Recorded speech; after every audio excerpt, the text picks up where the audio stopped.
Welcome back. তো এই ভিডিওটি মেকিং করার জন্য আমাদের একটি এক্সএমএল ফাইল এবং একটি ব্যাকগ্রাউন্ড মিউজিক প্রয়োজন হবে, যেগুলোর লিঙ্ক ভিডিও ডেসক্রিপশনে প্রোভাইড করা থাকবে। তো এখান থেকে ডাউনলোড করবেন, করার পর আমরা আমাদের ফাইল ম্যানেজারে চলে যাবো অথবা ব্রাউজার হিস্টোরিতে চলে যাবো, যেখানে আমাদের এক্সএমএল ফাইলটি ডাউনলোড আছে।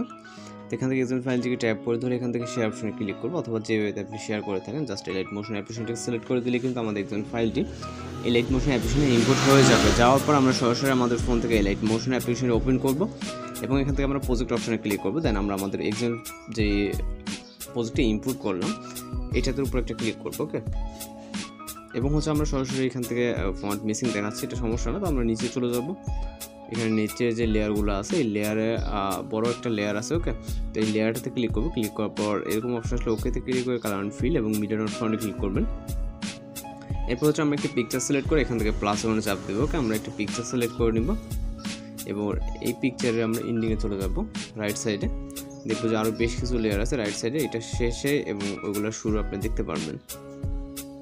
ওকে, তো পিকচারগুলোকে আমরা সিলেক্ট করে নিব, জাস্ট যে কটা লেয়ার আছে লেয়ারগুলো ফ্লাপ করে নেব। এখান থেকে একটা পিকচার দিয়ে আমরা মূলত পুরো ভিডিওটি কমপ্লিট করব। এখানে চাইলে আপনি ভিন্ন ভিন্ন ফটো দিতে পারেন। ওকে, লাস্ট পর্যন্ত আমরা এই পিকচারটিকে অ্যাড করে নিব। এখানে খুব বেশি লেয়ার নেই বা খুব বেশি কাজের তেমন কোনো ইয়ে নেই, জাস্ট আপনি লেয়ারগুলোতে পিকচার অ্যাড করে দেবেন সেম ওয়েতে। ওকে, দিলে কিন্তু আমাদের এটার কাজ শেষ। জাস্ট আমরা একটা মিউজিক অ্যাড করবো, জন্য চলে যাবো ভিডিওতে স্টার্ট পজিশনে। যাওয়ার পর এখান থেকে আমরা চলে যাবো প্লাস আইকন এবং মিডিয়াতে। এখান থেকে আমাদের ভিডিও আকারে দেওয়া থাকবে মিউজিকটা, এটাকে সিলেক্ট করবো এবং যেহেতু ভিডিও আকারে দেওয়া আছে এটাকে আমাদের অডিওতে এক্সট্রাক্ট করতে হবে। জন্য লেয়ার একটা ক্লিক করবো, থ্রি ডট আইকনে ক্লিক করবো, এক্সট্রাক্ট অডিওতে ক্লিক করলে আমাদের অডিওটা এক্সট্রাক্ট হয়ে যাবে এবং ভিডিও লেয়ারটাকে ডিলিট করে দিতে হবে।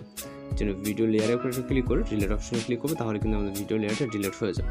তো জাস্ট এখন ভিডিওটিকে আমাদের এক্সপোর্ট করতে হবে। এখানে জাস্ট কোনো কাজ নেই, আপনি চাইলে প্লে করে দেখতে পারেন।